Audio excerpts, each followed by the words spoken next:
ஒரு பக்கம் ancient science, இன்னொரு பக்கம் ஸ்பேஸ் மிஸ்ட்ரி, மற்றொரு பக்கம் இன்டர்நேஷனல் ஹிஸ்டரி.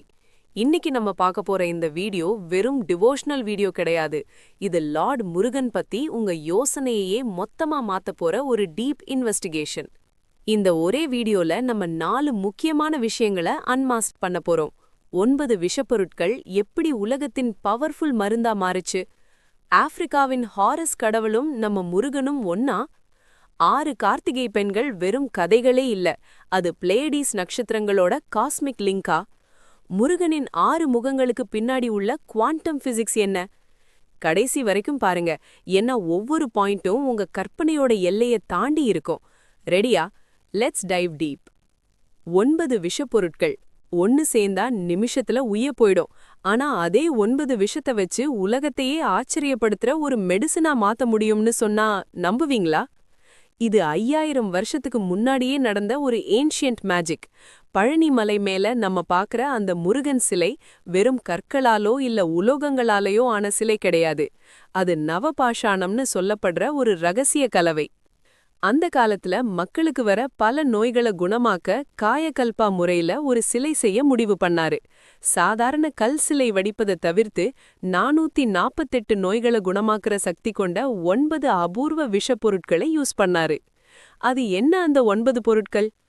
வீரம், பூரம், ரசசெந்தூரம், பாதாளக்கரண்டி, கந்தகம், தாளகம், மனோசிலை, அஞ்சனக்கல், வெள்ளை பாஷாணம். இந்த ஒவ்வொரு பொருளும் ஹை டாக்ஸிசிட்டி கொண்டையவை. இப்போதான் மேட்டரே இருக்கு. இந்த 9 விஷத்தையும் ஒரு ஸ்பெசிஃபிக் டெம்பரேச்சர்ல கரெக்டான ரேஷியோல மிக்ஸ் பண்ணா அது சாலிட் கிறிஸ்டலா மாறும். மாடர்ன் சயின்ஸ்ல இது ரொம்ப கஷ்டம். ஆனா போகர் இசையையும் மூலிகை சாறுகளையும் வச்சு இத சாதிச்சாரு.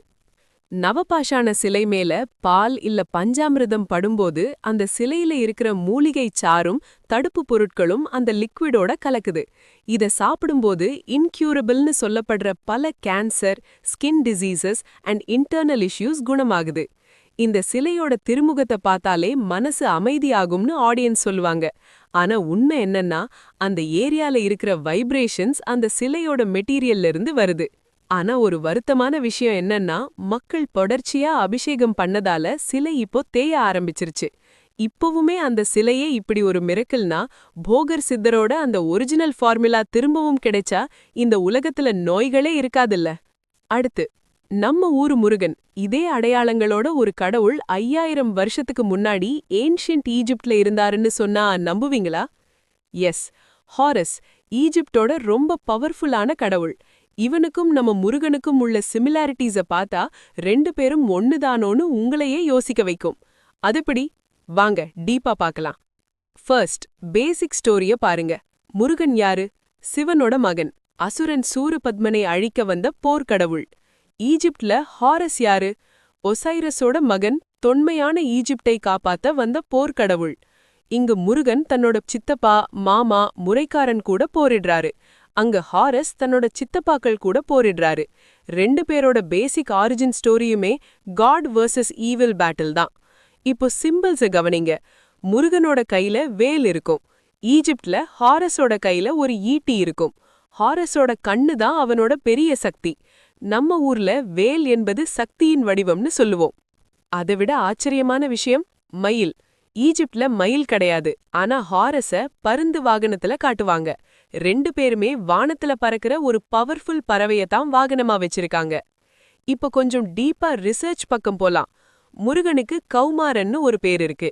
ஈஜிப்ட்ல கும் என்ற வார்த்தைக்கு த ஹிட்டன்னு அர்த்தம். ஏன்ஷியன்ட் இஜிப்சியன் இன்ஸ்கிரிப்ஷன்ஸ்ல ஹாரஸ் பேரை பல இடத்துல ஹெருன்னு சொல்லுவாங்க. இந்த ஹெரு முருகு ப்ரனவுன்சியேஷன்ல உள்ள சிமிலாரிட்டிஸ் ரிசர்ச்சர்ஸையே தலை சுத்த வச்சிருக்கு. அது மட்டும் இல்ல, முருகனை சிவப்பான வேல் கொண்டவன்னு சொல்லுவோம். ஹாரஸ ரெட் லார்டுன்னு கூப்பிட்டிருக்காங்க. இது எல்லாம் வெறும் கோயின்சிடென்ஸா இல்ல நம்ம குமரிக்கண்டம் மூலமா இது கனெக்ட் ஆகியிருக்கா? இந்த கனெக்ஷனுக்கு உள்ள இருக்கிற உண்மையான பிரிட்ஜ் குமரிக்கண்டம். பல வரலாற்று ஆய்வாளர்கள் என்ன சொல்றாங்கன்னா, தமிழர்கள் குமரிக்கண்டத்துல இருந்து ஆப்பிரிக்கா வழியா ஈஜிப்ட் சென்றிருக்கலாம். அங்க போயும் நம்ம முருகன் வழிபாட்ட தொடர்ந்து இருக்கலாம். அதான் ஈஜிப்ட்ல ஹாரஸ்னு மாறி இருக்கலாம். இதுக்கு ஆதாரமா ஈஜிப்ட்ல கிடைத்த சில பழைய ஓலை சுவடி மாதிரி இருக்கிற பேப்பரஸ்ல தமிழ் சொற்கள் இருக்கிறது ஆதாரமா வருது. நெக்ஸ்ட், முருகன் பிறந்தபோது அவனை 6 குழந்தைங்களா வளர்த்த 6 கார்த்திகை பெண்கள் பத்தி நமக்கு தெரியும். ஆனா அந்த 6 பெண்கள் வெறும் புராண கதைகள் கிடையாது. அவங்க நம்ம வானத்துல நம்ம தலைக்கு மேல பல லைட் இயர்ஸ் தூரத்துல இருக்கிற ஸ்டார் கிளஸ்டர்ஸுங்க. ஆஸ்ட்ரானமிக்கும் முருகனுக்கும் அப்படி என்ன லிங்க்? வாங்க காஸ்மிக் லெவல்ல ரிசர்ச் பண்ணுவோம். மாடர்ன் ஆஸ்ட்ரானமில M45ன்னு ஒரு ஸ்டார் கிளஸ்டர் இருக்கு. இத தமிழ்ல 6 மீன்கள் இல்லனா கார்த்திகை நட்சத்திரம்னு சொல்லுவாங்க. கண்ணால பார்த்தா 6 நட்சத்திரம் தான் தெரியும். ஆனா டெலஸ்கோப்ல பார்த்தா அது 7 ஆயிருக்கும். இங்க தான் ட்விஸ்டே. நம்ம புராணங்கள் என்ன சொல்லுதுன்னா 6 பெண்கள் முருகனை வளர்த்தாங்க. ஆனா அது ஒரு கட்டத்துல சரவண பொய்கையில ஒன்னா இணைந்து ஷண்முகனா மாறினாரு. வானத்துல உள்ள அந்த நட்சத்திரங்களோட லைட் வைப்ரேஷன்ஸுக்கும் முருகனோட எனர்ஜிக்கும் டீப் கனெக்ஷன் இருக்குன்னு நம்ம ஏன்ஷியன்ட் தமிழ் சயின்ஸ் சொல்லுது.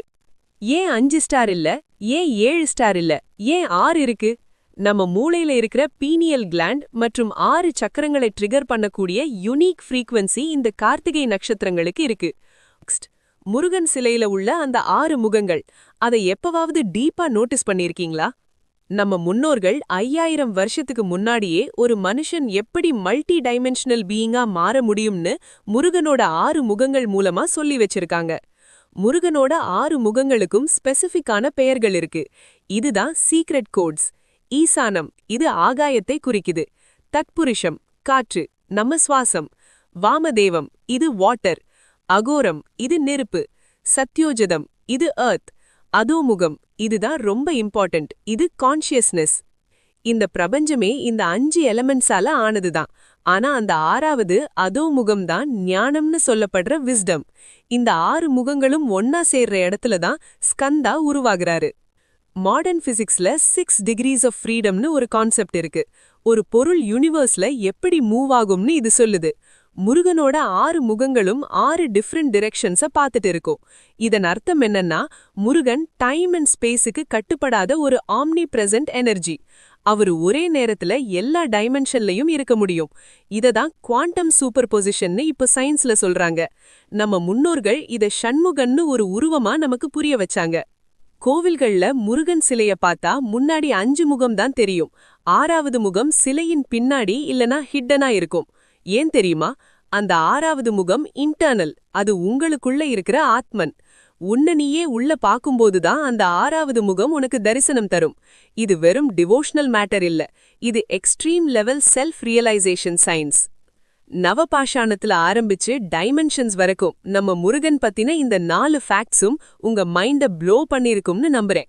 இந்த 4ல உங்களுக்கு ரொம்ப ஷாக் தந்தது எது? ஈஜிப்டா இல்ல ஸ்பேஸா? மறக்காம கமெண்ட் பண்ணுங்க. இதே மாதிரி இன்னும் நிறைய டீப் மிஸ்ட்ரீஸ் பார்க்க நம்ம சேனலுக்கு சப்ஸ்கிரைப் பண்ணுங்க. அடுத்த வீடியோல இன்னும் பெரிய உண்மைகளோட சந்திப்போம்.